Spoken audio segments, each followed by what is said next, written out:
He told me she was coming back, and somehow before anything happened I already felt myself being replaced. Not officially. Not loudly. Not in some dramatic scene where a door slammed or a phone shattered against the wall. Just quietly. Like a seat at a table had always belonged to someone else, and I had only been keeping it warm. Her name was Rena. And for most people that name would not have meant anything. It would have been just another old friend from back home.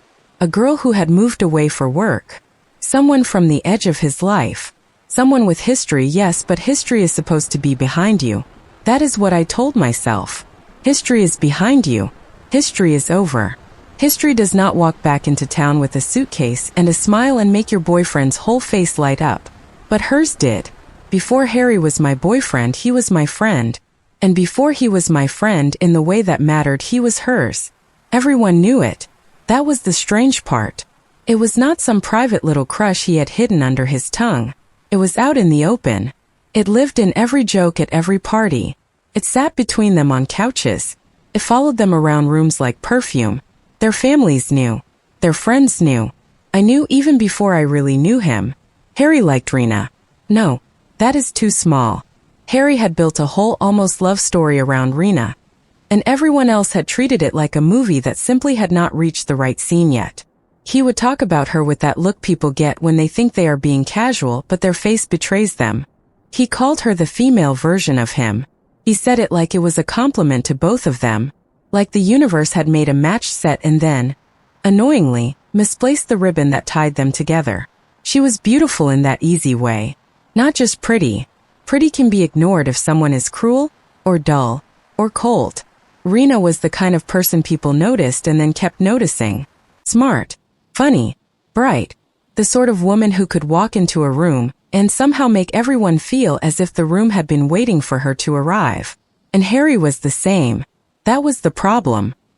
He was good-looking, charming, warm, clever, and loved by almost everyone. He had that rare kind of social gravity where people leaned toward him without realizing they were doing it. When he laughed, people looked over. When he spoke, people listened. When he cared about you, it felt like being chosen out of a crowd. For a while, I was not the person he chose. She was. Or he wanted her to be. Rena never exactly said yes. That was how people explained it. She liked him, but not enough to risk the friendship. She joked about it. She teased the possibility. She made it sound like maybe one day, maybe later, maybe when the stars stopped fooling around and formed the correct shape. And Harry waited in that maybe. He waited with hope in his hands. He waited like she was a train that had been delayed, not canceled. Then she left. Work took her across the country, far enough that she became a voice on the phone, a name in group chats, an old story people brought up when they wanted to smile. There was a going-away party before she moved. I remember it more clearly than I want to. I remember the way she and Harry moved through the night together, not exactly touching all the time, but close enough that there was no room for anyone else to misunderstand. Close enough that if you did not know better, you would think they had already been together for years. They laughed too easily. They stood too close. They looked too familiar. And I stood there as someone on the edge of all of it. Not jealous then, not exactly. I did not have the right to be. Harry was not mine. He was just someone I knew. Someone I liked being around. Someone everyone liked being around. But I saw it. I saw them. I saw the invisible string. Then Rena left and something shifted. A few months later, Harry and I started talking more. First it was nothing. Then it was something pretending to be nothing. Then it was late conversations, inside jokes, the soft, thrilling realization that one person's name can make your day move differently. We had a lot in common. More than I expected. I knew his history, of course I did. I knew Rena had been the great almost. The girl everyone expected him to end up with. The girl who had said not yet so many times that not yet had become a kind of promise. But she was gone. And he was here. And he looked at me. Not through me. Not around me. At me. So when he asked me out, I let myself believe the simplest version of the story. She had been a crush. I was the relationship. She had been a door that never opened. I was the room he had walked into. For a year and a half, that was enough. More than enough sometimes. Harry was good to me. He was sweet. He was present. He remembered the small things. He made me laugh when I did not want to laugh. He made ordinary errands feel like tiny road trips. He made me feel steady, as if I could put my weight down somewhere and not fall through. And the more time passed, the more I relaxed. Rena became background. Not gone. Never gone. But faded. She still texted him sometimes. They kept in touch. I knew that. I told myself that adults did not panic over friendships. I told myself that trust meant not trying to cage someone just because the past made you nervous. I told myself that if he wanted to be with me, he was with me. And he was. Until Monday. Monday was not supposed to become a day I would remember. That almost makes it worse. Some days announce themselves. You wake up with a strange heaviness. The air feels bruised. The coffee tastes wrong. Somewhere deep in the body, a small animal begins pacing. But Monday was normal. I was at Harry's place. Nothing special. Nothing cinematic. No rain against the windows. No dark warning in the sky. Just the easy comfort of being in someone else's space because you have been invited there so often that it has started to feel partly yours. Then his phone rang. Or maybe it buzzed. Memory does strange things around pain. Keeps the feeling and blurs the furniture. What I remember is his face. The change in it. That quick lift of recognition. His voice softening, brightening. And then the name. Rena. Just like that, she was no longer a person from stories. She was not a memory on the other side of the country. She was not safely distant. Tucked away behind jobs and miles and the polite fiction that time makes everything harmless. She was coming back. Soon. She had called him. She wanted to see him. And Harry was excited. He did not hide it very well. Maybe he did not think he needed to. Maybe in his mind this was innocent. An old friend returning. Someone important coming home. A reunion. A harmless lunch. A harmless coffee. A harmless flood creeping under a door. He said he missed her. That was when my stomach dropped. Not because missing a friend is wrong. It is not. People miss people. Good people have passed. Good partners do not become blank slates the moment they love you. I knew all of that. I knew the reasonable version. But fear is not always reasonable. Sometimes fear is a historian. It pulls receipts from old drawers. It reminds you of the going away party. It reminds you of how everyone used to joke about them. It reminds you that he once described her as his other half before he ever looked at you that way. And suddenly there I was sitting beside my boyfriend, feeling like the understudy who had just heard the original actress was back in town. I tried to be normal. That is one of the saddest skills people learn in relationships. The art of keeping your face calm while something inside you spills. I nodded. I listened. I asked a question probably too casually. When is she coming? How long is she staying? Are you two going to meet up? I could hear myself from a distance measuring each word, trying not to sound jealous, trying not to sound small, trying not to sound like the kind of girlfriend who turns every old friendship into a battlefield. But inside I was already there. On the battlefield. Barefoot. No armor. Just my own thoughts coming at me from every direction. What if she wants him now?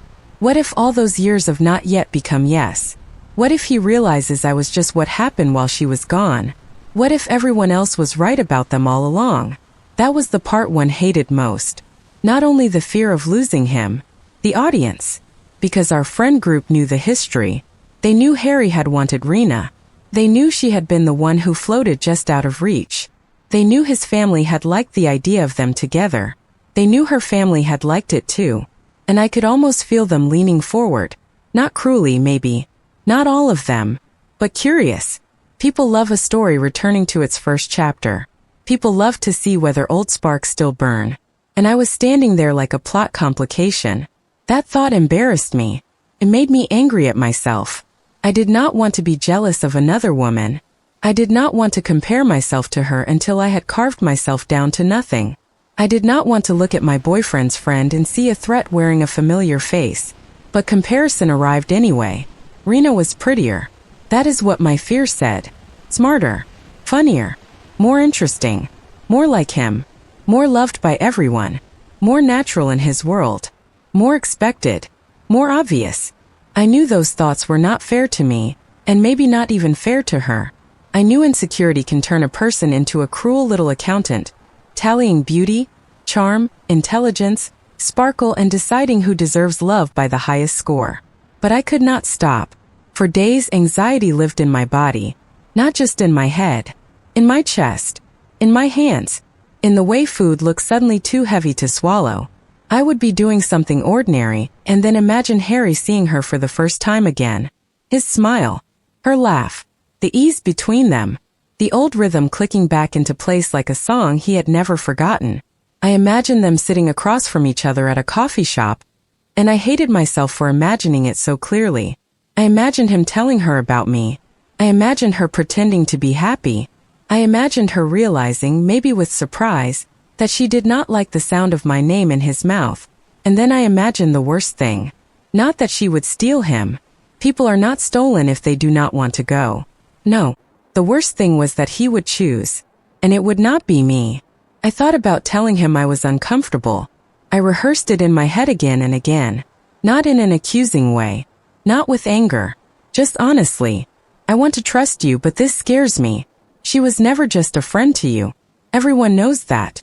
I need to know where I stand before she comes back into your life.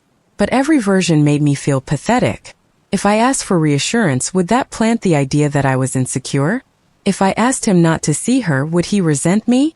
If I said nothing, would silence become permission for my own heartbreak? There did not seem to be a good door. Only doors with different kinds of pain behind them. People online told me to trust him. They told me that if the only thing keeping a person faithful is distance, then the relationship was never safe to begin with. They told me not to turn my fear into a prophecy. They told me that if Harry left because Rena came back, then he had never really been mine in the way I needed him to be. That advice was logical, clean, almost merciful. But advice is different when it belongs to someone else. When you are the one living inside the relationship, logic can feel like a glass of water handed to someone whose house is burning. Helpful, yes. Not enough to stop the flames. I tried. I truly did. I tried to be myself. I tried to love him without tightening my grip.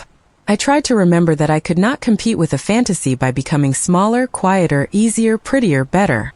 I tried to remember that I was a whole person, not a placeholder. Not a consolation prize. Not the woman who happened to be nearby when the woman he wanted was unavailable. Some days I believed it. Other days I watched him text and felt myself disappear. At first, nothing dramatic happened. That was almost worse. There was no single scene I could point to and say that is where he betrayed me. Instead, the shift came in small changes. Tiny weather. He checked his phone more.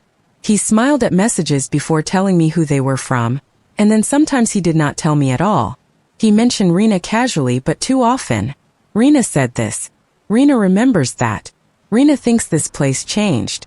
Rena wants everyone to get together. The name kept landing between us. First like a pebble, then like a stone, then like furniture we had to walk around. When they finally met up, he told me afterward that it had been good to catch up. Good. That word did a lot of work. Good could mean harmless. Good could mean nostalgic. Good could mean a door had opened and he had stepped inside before remembering I was waiting outside. I asked what they talked about. He said everything. Everything. A word with no walls. I smiled because what else was I supposed to do? I could feel myself becoming someone I did not like. Someone who noticed response times. Someone who listened for changes in tone. Someone who wanted to ask follow-up questions but stopped herself because she did not want to be that girlfriend. That girlfriend. The jealous one. The insecure one. The one who proves she is not good enough by being afraid she is not good enough. There is a special kind of loneliness in trying to be reasonable while your heart is panicking. Harry did not become cruel. That would be easier to explain. He did not come home smelling like perfume. He did not disappear overnight. He did not shout at me or call me crazy. He just became less available in a way I could feel before I could prove. His attention had edges now. When we were together, part of him seemed turned toward somewhere else. He still laughed, still touched my shoulder, still kissed me goodbye. But I began to feel the difference between affection and presence. You can be affectionate with someone while quietly leaving them. I know that now. Back then I only knew I was tired. Tired from pretending not to notice. Tired from asking myself whether every feeling was intuition or insecurity. Tired from looking at Rena in group settings and trying to decide whether she was being kind to me or pitying me. because she was not a villain. That is another inconvenient thing about real heartbreak. Sometimes the person who changes everything is not evil. Sometimes she is warm. Sometimes she laughs at your jokes. Sometimes she includes you in conversation. Sometimes she does nothing obviously wrong, and still, her presence rearranges the room. When Rena came back into the group, everyone welcomed her like a missing holiday. Of course they did. She had been gone for 2 years. People missed her. They wanted to hear about her work, her apartment, her life across the country, the places she had seen, the things that had changed. And Harry lit up around her. Not constantly, not cartoonishly, but enough. Enough that my body noticed before my mind could negotiate. There were moments when I would see them standing together, and the old outline returned. The matched set, the almost couple, the story everyone had once expected. And I would stand there beside them holding a drink, smiling too hard, feeling like the second draft of someone else's ending. I hated that feeling. I hated how it made me look at her. I hated how it made me look at him. Most of all, I hated how it made me look at myself, because I started asking questions that had no kind answers. Was I less beautiful? Less exciting? Less like him? Less easy for his family to imagine? Less worthy of being chosen when all choices were available? That last part mattered. When Rena was gone, choosing me had seemed real. When she returned, I found out I had always been afraid the choice had never been fully tested. Maybe love should not feel like an exam, but mine did, and I was waiting for a grade. About a month after she came back, Harry ended it. There was no thunder, no spectacular confession, just the quiet brutality of a person saying words they have already rehearsed in private. He said he was confused. Then he said he did not want to hurt me. People say that when they are already hurting you. He said he cared about me. That one almost made me laugh, but not because anything was funny. He said things had changed. That was the cleanest sentence. The truest. Things had changed. Or maybe they had returned. Maybe the life I thought we had built was only something that existed during her absence. A bridge over a dry riverbed, never tested by water. I do not remember every word he used. I remember the feeling. The body has its own archive. I remember my ears ringing. I remember trying to hold my face still. I remember the almost formal politeness that arrived because if I fell apart too soon, in front of him, I was afraid I would never stop. I wanted to ask if it was Rena. Of course I did. But asking felt humiliating because we both knew. Even if he denied it, we knew. Even if he wrapped it in confusion and timing and old feelings and needing to be honest, we knew. She had come back. He had drifted. And then he had gone. Not long after, they were together. Officially. Publicly. The way people become when they no longer have to soften the truth for the person it destroyed. There is a particular cruelty in watching your fear become accurate. Not because being right feels good. It does not. Being right feels like standing in the wreckage with a receipt. I knew it, some part of me whispered. I knew it from the moment his face changed when she called. I knew it from the way my stomach dropped. I knew it from the way everyone had always looked at them. But knowing did not protect me. Intuition does not build a shelter. It only tells you the storm is coming. For a while I was embarrassed by my own heartbreak. That may sound strange, but it is true. I felt embarrassed that I had been so insecure. Embarrassed that I had compared myself to her. Embarrassed that I had tried so hard to be calm, while something real was happening right in front of me. Embarrassed that people in the group probably understood the story before I did. Or before I admitted I did. I imagined them talking gently around it. Poor thing. She must have known. They always had history. It is awful but not surprising. Those imaginary conversations cut almost as much as the breakup itself. Because heartbreak was not only losing Harry. It was losing the version of myself who had believed I could relax. It was losing the small pride of being chosen. It was losing the feeling that if I was loving, patient, trusting, and reasonable, then love would reward me by staying. But love is not a vending machine. You cannot insert loyalty and receive permanence. You cannot be good enough to make the wrong person choose you. That lesson hurt so badly that, for a while, I mistook it for proof that something was wrong with me. I thought if Rena had been able to pull him away, then maybe she had something I did not. Maybe she was the real one. Maybe I was the interruption. Maybe everyone else had seen the truth from the beginning, And I had been foolish for believing a year and a half could outweigh a dream he had carried before me. That is how insecurity feeds. Does not only say you lost, says you should have known you would lose, says you were temporary, says you were never the kind of woman someone rearranges their life for. And when you are already hurting, those thoughts can sound convincing. For a while I let them. I looked back at the relationship and searched it for signs. Every compliment he had given me I questioned. Every sweet moment, I wondered if it had been real or just convenient. Every plan we had made I held up to the light, looking for cracks I had missed. But memory is not a courtroom. You can cross-examine every happy day and still not get the sentence you want. Eventually, I had to accept something both simple and unbearable. He had loved me in whatever way he was capable of loving me then. And he had still left. Those truths could exist together. They did not cancel each other out. That was hard for me because I wanted one clean category. Either the relationship had been real, and therefore he should have stayed, or it had been false and therefore I had been stupid. But life did not give me that neat little box. It gave me something messier. He cared about me. He wanted her. He treated me well for a while. He still chose someone else. I was not foolish for loving him, and I was not worthless because he left. 2 years passed. That sentence sounds lighter than it felt. 2 years passed, but not like pages flipping neatly in a calendar. More like weather wearing down stone. Slow mornings. Bad nights. Better weeks. Sudden setbacks.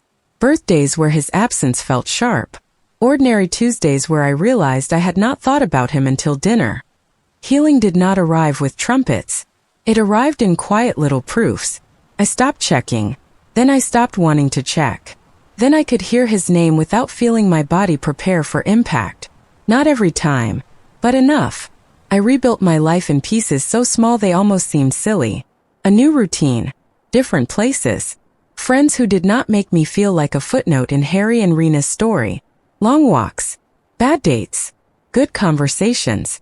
Nights where I was lonely but not desperate. Mornings where I looked in the mirror and did not immediately compare myself to anyone. That last one took longer. Because the deepest wound was not that he left. It was that I had believed his leaving explained my value. It did not. I can say that now. Not with false confidence. Not with some glittery speech about being better than her. I do not need to be better than Rena. I do not need her to become smaller so I can feel whole. That is its own kind of freedom. For a long time, I thought the opposite of insecurity was winning. Being chosen. Being the one he came back to. Being the woman everyone finally admitted was the right one all along. But the opposite of insecurity is not victory over another woman.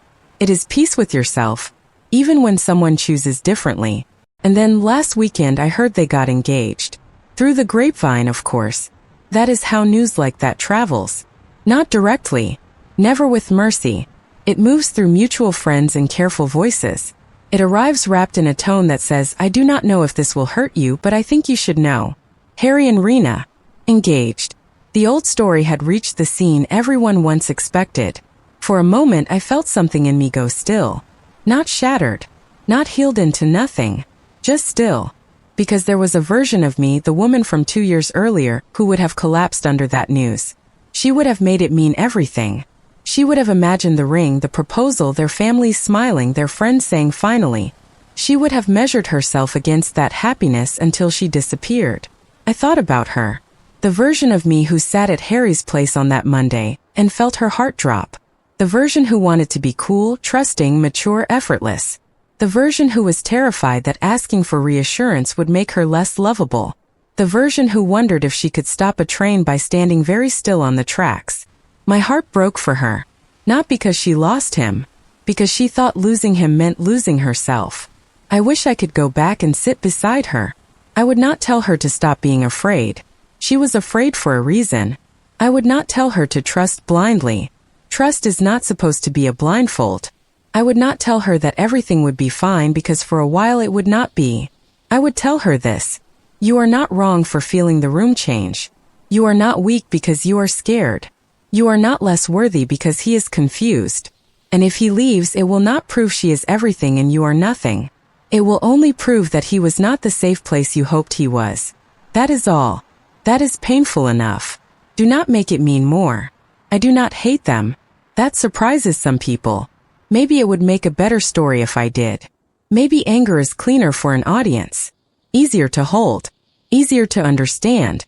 But I do not have the energy to keep a shrine to bitterness. They are engaged. Maybe they are right for each other. Maybe they always were. Maybe the timing was cruel and the way it unfolded was painful. But the ending still belongs to them. I can let that be true without handing over my self-respect. I can say they found each other again. And I can say I was hurt in the process. Both can exist. What I know now is that love should not make you feel like you are auditioning for a role someone else was born to play. It should not make you study another woman's laugh, another woman's face, another woman's history, trying to locate the exact place where you fall short. It should not require you to become smaller so someone can feel certain. Someday, I believe I will find a man who does not make me worry every time the past knocks on the door. Someone whose face does not turn away from me the moment an old almost comes back into town. Someone who chooses me not because the other option is far away, unavailable, or undecided, but because I am the person he wants beside him when all doors are open. Until then, I am okay. Not perfect. Not untouched. Okay, there is power in that word. Quiet, stubborn power. I am okay. I have moved on. I am still learning how to trust my own instincts without letting fear rule me. I am still learning that being left is not the same as being replaced. I am still learning that someone else's engagement is not a verdict handed down on my worth. Some nights the old ache returns. It asks the old questions. Why her? Why not me? What did she have? What did I lack? And now, finally, I can answer with gentleness. Maybe she was his person. Maybe I was not. But I am still a person. Whole. Worthy. Unfinished in the best way. And somewhere ahead of me, there is a life that does not begin with being chosen by Harry, and does not end with being left by him. There is just me. Walking forward.